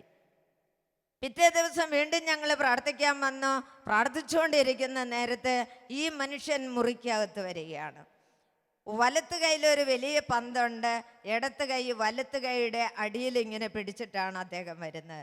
പന്ത് ഇങ്ങനെ കറക്കിക്കൊണ്ടാണ് വരുന്നത്, ചലിപ്പിച്ചുകൊണ്ട്. എൻ്റെ അടുത്ത് വന്ന് നിന്ന് ഒരു സെക്കൻഡ് കഴിയുമ്പോൾ ആ കൈ ചലിക്കുന്നില്ല, അനങ്ങാതെ നിൽക്കുക. ഈ പന്തിൽ നിന്നൊരു ശക്തി എന്നിലേക്ക് ഇങ്ങനെ കടന്നു വരികയാണ്. അപ്പം ഞാൻ ഇവരോട് ഇതെല്ലാം പറഞ്ഞു, ഇങ്ങനെയാണ് ഞാൻ കാണുന്നതെല്ലാം. അപ്പോൾ ഈ തൊമ്മച്ചാൻ എന്നോട് ചോദിച്ചു, ഡയാലിസിസ് ചെയ്തിട്ടുണ്ടോ? ഞാൻ പറഞ്ഞാൽ ഉണ്ട്. ഇത് ഡയാലിസിസ് ആണോ എന്ന് ചോദിച്ചു. എനിക്കറിയാം 5 മണിക്കൂർ ഒരു മിഷ്യൻ്റെ മുമ്പിൽ കിടന്ന് ബ്ലഡ് വലിച്ചെടുത്ത് ശുദ്ധി, എന്താ ഡയാലിസിസ്, ഇതാണോ ഡയാലിസിസ്? ഞാൻ ഒന്നും വേണ്ടിയില്ല. ഇച്ചിരി കഴിഞ്ഞപ്പോൾ ആ പന്തിൻ്റെ ശക്തി നിന്നു. അദ്ദേഹം ഒരു ഊറി ചിരിയും ചിരിച്ച് അദ്ദേഹം അങ്ങ് പോയി. പ്രാർത്ഥനയും നിർത്തി എന്നെയും കൊണ്ടുപോയി കിടത്തി. പിറ്റേ ദിവസം വീണ്ടും ഞങ്ങൾ പ്രാർത്ഥിക്കാൻ വരികയാണ്. പ്രാർത്ഥിച്ചുകൊണ്ടിരിക്കുന്ന നേരത്ത് ഇതിൻ്റെ ഇടയ്ക്ക് ഗ്രൂപ്പിലുള്ള പലരും വന്നിട്ടുണ്ട് കേട്ടോ. പ്രാർത്ഥിച്ചുകൊണ്ടിരിക്കുന്ന നേരത്തെ ഈ മനുഷ്യൻ മുറിക്കകത്ത് വരികയാണ്. വരുമ്പോൾ ഇടത്ത് കയ്യിൽ ഒരു കമ്പുണ്ട്, ഒരു ഇല്ലിയുടെ കഷ്ണം പോലെ നമുക്ക് തോന്നും. വലത്ത് കയ്യിൽ സൂചി നൂലും കാണാം, നൂലിങ്ങനെ നീണ്ടു കിടക്കുകയാണ്. അടുത്ത് വന്ന് നിന്ന് ഈ കമ്പ് താത്ത് പിടിച്ച് ഒരു വളഞ്ഞ സാധനം അതോട് ചേർത്ത് പിടിച്ച് അദ്ദേഹം തയ്ക്കുകയാണ്. നമുക്ക് കണ്ട ഒരു കശുവണ്ടി പരിപ്പ് പോലെ തോന്നും. അത് തയ്ച്ചു കഴിഞ്ഞ് മറുവശത്ത് മറ്റൊന്ന് തയ്ച്ചു. ഞാൻ അവരോട് ഇങ്ങനെയൊക്കെ പറഞ്ഞ് ഇങ്ങനെയൊക്കെയാണ്. കഴിഞ്ഞപ്പോൾ ഒരു സെക്കൻഡ് കഴിഞ്ഞപ്പോൾ ഞാനിങ്ങനെ സോപ്പായിലാണ് കിടക്കുന്നത്. എൻ്റെ നടുവിന് ആരോ കൊട്ടുന്ന പോലെ ഒരു തോന്നൽ, വേദനയല്ല, ഒരനക്കം. ഞാൻ അപ്പോൾ എൻ്റെ ഈശോ എന്നൊരു വാക്ക് പറഞ്ഞു. അപ്പോൾ ഇവരെന്ത് പറ്റിയെന്നൊക്കെ ചോദിച്ചു. സിസ്റ്ററിനോട് പറഞ്ഞു, ഒന്ന് തൂത്ത് കൊടുക്കാം, ഒന്ന് തൂത്ത് തന്നു. അപ്പം ഞാൻ പറഞ്ഞു, ഒന്നുമില്ല, കുഴപ്പമൊന്നുമില്ല എന്ന് പറഞ്ഞു. അപ്പോൾ ഈ സിസ്റ്റർ പറഞ്ഞ എന്തിയ മനുഷ്യൻ. അപ്പം നോക്കുമ്പോഴത്തേന് ഇദ്ദേഹം 2 അടി അങ്ങ് മാറി. അന്ന് എന്നെ ഗൗരവത്തിലൊന്ന് നോക്കി. ഞാൻ പറഞ്ഞു, ഇന്ന് പേടിപ്പിക്കുന്ന പോലെ നോക്കുന്നത്. തൊമ്മച്ചാൻ പറഞ്ഞു, പേടിക്കണ്ട എന്ന്. എന്നെ കൊണ്ടുപോയി അവർ കിടത്തി. അദ്ദേഹം പോയി, പ്രാർത്ഥനയും തീർന്നു. പിറ്റേ ദിവസം ഏപ്രിൽ 1-ാം തീയതിയാണ്. ഏപ്രിൽ 1-ാം തീയതി മരുതാങ്കര ഗ്രൂപ്പിലുള്ള ഏതാണ്ട് 15 പേരും ഞാനും കൂടെ നന്ദി പറഞ്ഞ് പ്രാർത്ഥിക്കുകയാണ്. പ്രാർത്ഥിച്ചുകൊണ്ടിരിക്കുന്ന നേരത്ത് തൊമ്മച്ചായൻ ഒരു മലയാളം ബൈബിൾ കൊണ്ടുവന്ന് എൻ്റെ മടിയിൽ വെച്ച് തന്നു. അപ്പം ഞാൻ പറഞ്ഞു, ഞാൻ പഠിച്ചിട്ടില്ല എന്ന്. എൻ്റെ വീട്ടിലെല്ലാവരും പഠിച്ചിരിക്കുന്ന കന്നഡ ഭാഷയാണ്, മലയാളമായിട്ട് എനിക്ക് വലിയ ടച്ചൊന്നുമില്ല. അപ്പം അദ്ദേഹം എന്നോട് ചോദിച്ചു, ഇതൊന്നും പഠിക്കണമെന്ന് ചോദിച്ചു. ഒന്നും വേണ്ടിയില്ല. കുറച്ച് കഴിഞ്ഞപ്പോൾ എന്നോട് പറഞ്ഞു, മോളെ ഒന്ന് തുറക്ക്. പല പ്രാവശ്യം പറഞ്ഞതുകൊണ്ട് ഞാൻ ബൈബിൾ അങ്ങ് തുറന്നു. വിശുദ്ധ യോഹന്നാന്റെ സുവിശേഷം 2-ാം അധ്യായമാണ് എനിക്ക് കിട്ടിയത്.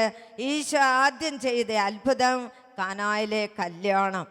എനിക്കിതിൽ നോക്കിയപ്പോൾ ഈശോ ചെയ്ത അത്ഭുതമാണെന്നോ യോഹന്നാന്റെ സുവിശേഷമാണെന്നോ അതെനിക്ക് വായിക്കാനായിട്ട് മനസ്സിലായി. പ്രിയപ്പെട്ടവരെ, എങ്ങനെ ഞാൻ വായിച്ചു എന്ന് എനിക്ക് നിങ്ങളോട് പറഞ്ഞു തരാൻ പറ്റില്ല. ആ അധ്യായം മുഴുവൻ ഞാൻ വായിച്ചു. അദ്ദേഹം ബൈബിൾ അവിടെ മടക്കി അവിടെ വെച്ചിട്ട് എൻ്റെ സിസ്റ്ററിനോട് പറഞ്ഞു, വേഗം മടത്തി കൊണ്ടുപോക്കോ, ഇനി ഇവിടെ നിർത്തണ്ട എന്ന്. അന്ന് തന്നെ എന്നെ കിളിയന്തറയ്ക്ക് കൊണ്ടുപോയി. ഏപ്രിൽ 1-ാം തീയതി തന്നെ. അവിടെ ചെന്നപ്പോൾ എല്ലാവരോടും യാത്ര പറഞ്ഞ് പോന്നല്ലേ, സ്വാഭാവികമായിട്ട് നിങ്ങൾക്കറിയാം, മരിച്ചില്ലേ എന്നൊക്കെ ചോദിക്കാനൊക്കെ ആൾക്കാർ കാണുമല്ലോ. അപ്പോൾ ഇതൊക്കെ എന്നെ അങ്ങ് വല്ലാതെ ചിന്തിപ്പിച്ചു. അന്ന് ഞാൻ പ്രാർത്ഥന തുടങ്ങി. 82 ഏപ്രിൽ 4-ാം തീയതി പെസഹയായിരുന്നു. എനിക്ക് ഈശോയുടെ ഒരു വാക്കുണ്ടായിരുന്നു, ഈശോയെ ഈ കൊല്ലം പെസഹയ്ക്ക് നീ എന്നെ കൊണ്ടുപോകണമെന്ന്. അപ്പം 2-ാം തീയതി ഞാൻ പ്രാർത്ഥന തുടങ്ങി, ഈശോയെ നീ നാളെയെങ്കിലും എന്നെ കൊന്നിരിക്കണം. ഇതാണ് എൻ്റെ കണക്കുകൂട്ട്. അങ്ങനെ രാത്രിയായി, വൈകുന്നേരമായി, എല്ലാവരും കിടന്നു കഴിഞ്ഞപ്പോൾ ഞാൻ ചാപ്പലിൻ്റെ അടുത്ത് ഒരു മുറിയിൽ എന്നെ കിടത്തിയിരുന്നത്. കാരണം എല്ലാവർക്കും വരുന്നവർക്ക് കാണാൻ സൗകര്യത്തിന്. ഞാൻ പതുക്കെ എഴുന്നേറ്റ് നിരങ്ങി ചാപ്പലിലേക്ക് കയറി ഒരു കസേരയിലൊന്ന് ഇരുന്ന് എനിക്ക് നല്ല ഓർമ്മയുണ്ട്. ഞാൻ വാവിട്ടങ്ങ് കരയാൻ തുടങ്ങി. ഈശോ, നീ എന്താണ് എന്നെ കൊല്ലാത്തത്? ഇതാണ് എൻ്റെ വാക്കുകൾ. അങ്ങനെ പറഞ്ഞുകൊണ്ടിരിക്കുമ്പോൾ സക്രാരിയുടെ അടുത്തുനിന്ന് ഒരു പുരുഷ സ്വരം ഞാൻ കേൾക്കുകയാണ്, പിലോ, എന്തിനാണ് മരിക്കണമെന്ന് പറയുന്നത്. ഞാനങ്ങ് പേടിച്ചു പോയി. പ്രിയപ്പെട്ടവരെ, ഇത് സാത്താനാന്ന് ഞാൻ തീരുമാനിച്ചു. അല്ലാതൊരു സ്വരം കേൾക്കാൻ വഴിയില്ലല്ലോ. അപ്പം പിന്നെ എൻ്റെ ഉള്ളിൽ ഞാൻ പേടിച്ചിട്ട് ഇരുന്ന സ്ഥലത്ത് നിന്ന് പതുക്കെ ഒന്ന് എഴുന്നേറ്റപ്പോഴത്തേന് ഈ സ്വരം എന്നോട് പറയാണ്, മോളെ, രോഗം കൊണ്ടല്ലേ, മരുന്ന് കഴിക്കുന്നോണ്ടല്ലേ. എൻ്റെ ഉള്ളിൽ അതേ എന്ന് ഉത്തരം വന്നെങ്കിലും എനിക്കത് പറയാനായിട്ട് കഴിഞ്ഞില്ല, പേടിച്ചിട്ട്. 2 ജോഡി ഞാൻ വെച്ചപ്പോഴത്തേന് ഞാൻ വാതിക്കെ എത്തി.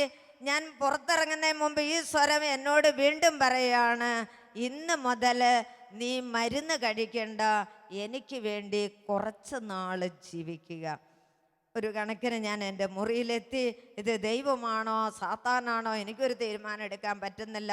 കുറേ കഴിഞ്ഞപ്പോൾ എൻ്റെ ഉള്ളിൽ തന്നെ തോന്നുകയാണ്, ദൈവമാണെങ്കിൽ എൻ്റെ സിസ്റ്റേഴ്സ് ഇഞ്ചക്ഷൻ എടുക്കരുത്, സാത്താനാണെ അവരെടുക്കട്ടെ, ഞാൻ പറഞ്ഞിട്ട് ആര് കേൾക്കാനാ. അങ്ങനെ ഞാൻ അങ്ങ് വിട്ടു. അന്ന് 82 ഏപ്രിൽ 3-ാം തീയതി വെള്ളിയാഴ്ചയായിരുന്നതുകൊണ്ട് സിസ്റ്റേഴ്സ് വലിയ സൈലൻസ് ആണ്. എല്ലാവരും ഓർത്തു മറ്റേ ആളെടുത്തു 3 നേഴ്സുമാർ എൻ്റെ മഠത്തിലുണ്ടായിരുന്നു.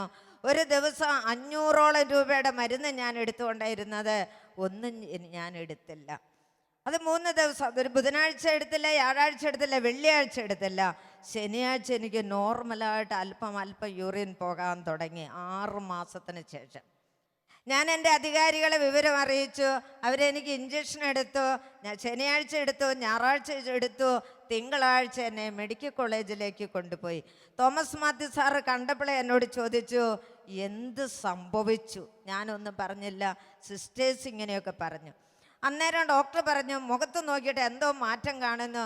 ഒരു കാര്യം ചെയ്യും, പിലോട് വിശ്വാസമല്ലേ, നാളെ മരിക്കുകയാണെങ്കിൽ മരിക്കട്ടെ, അല്ലെങ്കിൽ നമുക്ക് ഹോസ്പിറ്റലിൽ അഡ്മിറ്റ് ചെയ്യാം, നിങ്ങൾ ഗുളികയൊന്നും കൊടുക്കാതെ നോക്ക് എന്ന്. എന്നെ തിരിച്ചു കൊണ്ടുപോയി കിളിയന്തറയ്ക്ക്. അങ്ങനെ ഓരോ ദിവസവും എൻ്റെ ഛർദിയുടെ എണ്ണം കുറഞ്ഞു. 15 ദിവസം കഴിഞ്ഞ് വീണ്ടും ഞാൻ മെഡിക്കൽ കോളേജിൽ പോയി. ഡോക്ടർ തന്നെ എൻ്റെ ബ്ലഡ് യൂറിനും ലാബിൽ കൊടുത്തു. നല്ലൊരു റിസൾട്ട് കിട്ടി. പക്ഷെ ഞാൻ രോഗിയായിരുന്നു, നീരൊക്കെ എനിക്കുണ്ടായിരുന്നു, ഛർദി ഉണ്ടായിരുന്നു. അങ്ങനെ ഞാൻ തിരിച്ചു വന്നു. 6 മാസം ചെക്കപ്പിനായി ഡോക്ടർ മാറ്റി നിർത്തി. 6 മാസത്തിനിടയിൽ എനിക്ക് ഡോക്ടർ തന്നെ എഴുതി തന്നു, ഞാൻ വൈദ്യ ചികിത്സ ജീവിക്കില്ലായിരുന്നു, ദൈവമാണ് സുഖപ്പെടുത്തിയത്. 82 praise the Lord, praise the Lord. 82 April 2-ാം തീയതി മുതൽ ഇന്നിവിടെ ആയിരിക്കുന്ന ഈ നിമിഷം വരെ കിഡ്നി സംബന്ധമായ ഒരു രോഗവും എനിക്ക് ഉണ്ടായിട്ടില്ല. ഞാൻ ഒരു ഗുളിക പോലും കഴിച്ചിട്ടില്ല. Praise the Lord. ഇന്ന് ദൈവം ഇങ്ങനെ ഓടിച്ചുകൊണ്ട് നടക്കുമ്പോൾ എനിക്ക് പറയാൻ പറ്റും, ജെറമ്യയുടെ പുസ്തകത്തിലുണ്ട് 29-ാം അധ്യായത്തിൽ 11 തുടങ്ങിയ വാക്യങ്ങൾ, നിന്നെക്കുറിച്ചുള്ള പദ്ധതി എൻ്റെ മനസ്സിലുണ്ട്, ഇത് നിന്റെ നാശത്തിനല്ല, നിന്റെ ക്ഷേമത്തിനുള്ള പദ്ധതിയാണ്. പ്രിയപ്പെട്ടവരെ, ജീവിതത്തിൽ സഹനങ്ങൾ, വേദനകൾ, രോഗങ്ങൾ ഉണ്ടാകുമ്പോൾ നാശത്തിൻ്റെ പദ്ധതിയല്ല എന്ന് ഇവിടെ നിന്ന് ഉറപ്പിച്ച് എനിക്ക് പറയാനായിട്ട് സാധിക്കും. വീണ്ടും എനിക്ക് പറയാനായിട്ട് പറ്റും, വിശുദ്ധ മത്തായിയുടെ സുവിശേഷത്തിൽ 28-ാം അധ്യായത്തിൽ 20-ാമത്തെ വാക്യത്തിൽ നമ്മൾ വായിക്കുന്നുണ്ട്, യുഗാന്ത്യം വരെ ഞാൻ നിങ്ങളോട് കൂടെ ഉണ്ടായിരിക്കും. ആര് പറഞ്ഞ കാര്യം അത്? ഈശോ പറഞ്ഞ കാര്യം. യുഗാന്ത്യം വരെ ഞാൻ നിങ്ങളോട് കൂടെ ഉണ്ടായിരിക്കും. ആരാണ് എൻ്റെ അടുത്ത് വന്ന് എനിക്ക് വൃക്ക വെച്ച് തന്ന് മലയാളം ബൈബിള് വായിക്കാൻ പഠിപ്പിച്ചത്? ഈശോ ആണ്. ഇന്ന് ജീവിക്കുന്ന ഈശോ ഒരു മനുഷ്യനായി നമ്മുടെ അടുത്ത് വന്ന് നമുക്ക് എന്താണ് ആവശ്യമെന്ന് അറിഞ്ഞ് അത് നമുക്ക് തരുന്നവനാ. ഇല്ലാത്ത 2 വൃക്കയും തന്ന്, പഠിക്കാത്ത എന്നെ നന്നായി മലയാളം ബൈബിൾ വായിക്കാൻ, പഴയ നിയമവും പുതിയ നിയമവും ദൈവകൃപയാൽ ഞാൻ വായിക്കും. ഇന്ന് ബെന്നിസാർ എന്നാണല്ലോ നിങ്ങൾ വിളിക്കുന്നത്, ഞാൻ ബെന്നിച്ചാൻ എന്നാണ് വിളിക്കുന്നത്. ബെന്നിസാറും ഞാൻ ഒരേ സമയത്ത് നവീകരണത്തിലേക്ക്, ഒരേ ധ്യാനം, ഒരേ സമയത്ത് ഒരു ധ്യാനം ഞങ്ങൾ ഒന്നിച്ചു കൂടിയതാണ്. ഇന്ന് ഇതുപോലെ ഇന്ന് കന്നഡ മുതൽ ഇവിടം വരെ എന്ന് പറയാം, ഈശോ എന്നെ എടുത്തു ഉപയോഗിക്കുന്നു. എൻ്റെ മിടുക്കൊണ്ടല്ല. നമ്മൾ പാടി എന്താ വിശുദ്ധ അപ്പസ്തോല പ്രവർത്തനം 4-ാം അധ്യായത്തിൽ പറഞ്ഞില്ലേ, അത്ഭുതങ്ങളും അടയാളങ്ങളും നടക്കുന്ന. ഇന്നും അത്ഭുതങ്ങളും അടയാളങ്ങളും നമ്മുടെ കരങ്ങളിലൂടെ ദൈവം പ്രവർത്തിക്കുന്നത്. ദൈവം അന്ന് തൊമ്മച്ചായൻ്റെ കരങ്ങളിലൂടെ എന്നെ സുഖപ്പെടുത്തിയെങ്കിൽ ഇന്ന് നമ്മുടെ ഓരോരുത്തരുടെയും കരങ്ങളിലൂടെ, എൻ്റെ കരങ്ങളിലൂടെ ദൈവം അസാധാരണമായ സംഭവങ്ങൾ. ജർമ്മനിയിൽ 40 മിനിറ്റ് ജീവനില്ലായിരുന്ന ഒരു മനുഷ്യന് ഈശോ ജീവൻ കൊടുത്തു. ഡോക്ടർ സർട്ടിഫിക്കറ്റ് ഉണ്ട്, 40 മിനിറ്റ് ഇദ്ദേഹത്തിന് ജീവനില്ലായിരുന്നു. പ്രിയപ്പെട്ടവരെ, എൻ്റെ മിടുക്ക് കൊണ്ടല്ല, ദൈവമായ കർത്താവ് ഇന്ന് ജീവിക്കുന്നു എന്നുള്ളതാണ്. നമ്മുടെ രോഗങ്ങള്, നമ്മുടെ വേദനകള്, എത്രയോ പേരുടെ രോഗങ്ങള്, വേദനകള് നിങ്ങൾക്കറിയാം മാറിപ്പോകുന്നു. വളഞ്ഞു തിരിഞ്ഞിരിക്കുന്ന കൈകള്, മിണ്ടാത്ത മനുഷ്യര് മിണ്ടുന്നു, സംസാരിക്കാനും കഴിവില്ലാത്തവർ സംസാരിക്കുന്നു. ദൈവത്തിൻ്റെ ശക്തി കടന്നു വരികയാണ് പ്രിയപ്പെട്ട. അതുകൊണ്ടാണ് നമ്മൾ പറയുന്നത്, ദൈവത്തിന് അസാധ്യമായത് ഒന്നുമില്ല, ദൈവത്തിന് അസാധ്യമായതൊന്നുമില്ല. അപ്പോൾ ഈശോ ഇന്ന് ജീവിക്കുന്നു. 96 ജർമ്മനിയിൽ ധ്യാനിപ്പിക്കാൻ പോയപ്പോൾ ഈശോയുടെ മെലങ്കി കാണാനായിട്ട് അവസരം കിട്ടി. അന്ന് 47 കൊല്ലത്തിന് ശേഷമാണ് അത് കാണിക്കാനായിട്ട് വെച്ചത്. ഇപ്പോൾ എല്ലാ 10 കൊല്ലത്തിനിടയ്ക്കും അത് കാണിക്കാനായിട്ട് വെക്കും. ഞാൻ കണ്ടപ്പോൾ ഈശോ എൻ്റെ അടുത്ത് വന്നപ്പോൾ ഇട്ട അതേ ഡ്രസ് എനിക്ക് പറയാൻ പറ്റും. ഈശോയുടെ ഡ്രസ്സോടെ എൻ്റെ അടുത്ത് വന്ന് വൃക്ക വെച്ച് തന്ന് ബൈബിള് വായിക്കാൻ പഠിപ്പിച്ച് കടന്നുപോയി. ജീവിക്കുന്ന ഈശോ നമ്മുടെ ഓരോരുത്തരുടെയും വീട്ടിലും നമ്മുടെ കൂടെ ഉണ്ട്. ജീവിതത്തിൽ ഞാൻ ഇന്നും വേറെ ഒരു പുസ്തകം വായിക്കില്ല, എന്നാൽ ദൈവകൃപയാൽ എനിക്ക് നിങ്ങളോട് പറയാൻ പറ്റും, പിതാക്കന്മാർ തുടങ്ങി താഴെയുള്ള എല്ലാവരെയും ധ്യാനിപ്പിക്കാൻ ദൈവം ഉപയോഗിക്കുന്നു. ഈ കുശിനിക്കാരത്തിയുടെ മിടുക്കല്ല, പരിശുദ്ധാത്മാവിൻ്റെ പ്രവർത്തനമാണ്. അന്ന് അപ്പസ്തോലന്മാരെ എടുത്ത് ഉപയോഗിച്ച പരിശുദ്ധാത്മാവ് ഇന്ന് നമ്മളെ ഓരോരുത്തരെ എടുത്ത് ഉപയോഗിക്കും. അന്ന് അപ്പസ്തോലന്മാരിലൂടെ അത്ഭുതങ്ങളും അടയാളങ്ങളും പ്രവർത്തിച്ച പരിശുദ്ധാത്മാവ് ഇന്ന് ഈ സമൂഹത്തിൽ അത്ഭുതങ്ങളും അടയാളങ്ങളും പ്രവർത്തിക്കും. പ്രിയപ്പെട്ടവരെ, ഇത് ജീവിക്കുന്ന അനുഭവങ്ങൾ, ഇന്ന് നമ്മൾ അക്ഷരാർത്ഥത്തിൽ കാണുന്ന കാര്യങ്ങളാണ്. നമുക്ക് വർഷങ്ങൾക്ക് ശേഷം കുമ്പസാരിക്കുന്ന എത്രയോ പേരെ നമുക്ക് കണ്ടുമുട്ടാൻ സാധിക്കുന്നു. അപ്പം നല്ലവനായ ദൈവത്തിന് നമുക്ക് നന്ദി പറയാം, ഈശോയോട് പറയാം, ഈശോയെ എൻ്റെ അരികിലേക്ക് നീ കടന്നു വരണേ. ഒരു നിമിഷം നമുക്ക് എഴുന്നേറ്റ് നിൽക്കാം. ഞാൻ ചൊല്ലിത്തരുന്ന പ്രാർത്ഥന എല്ലാവരും ഉറക്കെ ഏറ്റു ചൊല്ലുക. എന്നെ സ്നേഹിക്കുന്ന എൻ്റെ നല്ല ഈശോയെ, എൻ്റെ ജീവിതത്തിലേക്ക്, എൻ്റെ കുടുംബത്തിലേക്ക്, എൻ്റെ നിയോഗങ്ങളിലേക്ക്, എൻ്റെ സമൂഹത്തിലേക്ക് അങ്ങ് കടന്നു വരണമേ. എൻ്റെ എല്ലാ പ്രശ്നങ്ങൾക്കും അങ്ങ് ഉത്തരം നൽകണമേ. സഖ്യൂസിൻ്റെ കൂടെ, സഖ്യൂസിൻ്റെ ഭവനത്തിലേക്ക് കടന്നു ചെന്ന ഈശോയെ, എൻ്റെ കൂടെ, എൻ്റെ കുടുംബത്തിലേക്ക്, എൻ്റെ ജീവിതത്തിലേക്ക്, എൻ്റെ ജോലി സ്ഥലത്തേക്ക്, എൻ്റെ സമൂഹത്തിലേക്ക് അങ്ങ് കടന്നു വരണമേ. എനിക്കും എൻ്റെ കുടുംബത്തിനും, എനിക്കും എൻ്റെ ജോലിക്കും, എനിക്കും എൻ്റെ സമൂഹത്തിനും രക്ഷ പ്രദാനം ചെയ്യണമേ. എൻ്റെ ഈശോയെ, അങ്ങേക്ക് അസാധ്യമായത് ഒന്നുമില്ല എന്ന് ഞാൻ ഉറച്ചു വിശ്വസിക്കുന്നു. എൻ്റെ ഈശോയെ, അങ്ങൊരു വാക്ക് പറഞ്ഞാൽ ഞാൻ രക്ഷ പ്രാപിക്കും. അങ്ങൊരു വാക്ക് പറഞ്ഞാൽ എൻ്റെ കുടുംബം രക്ഷ പ്രാപിക്കും. അങ്ങൊരു വാക്ക് പറഞ്ഞാൽ എൻ്റെ സമൂഹം രക്ഷ പ്രാപിക്കും.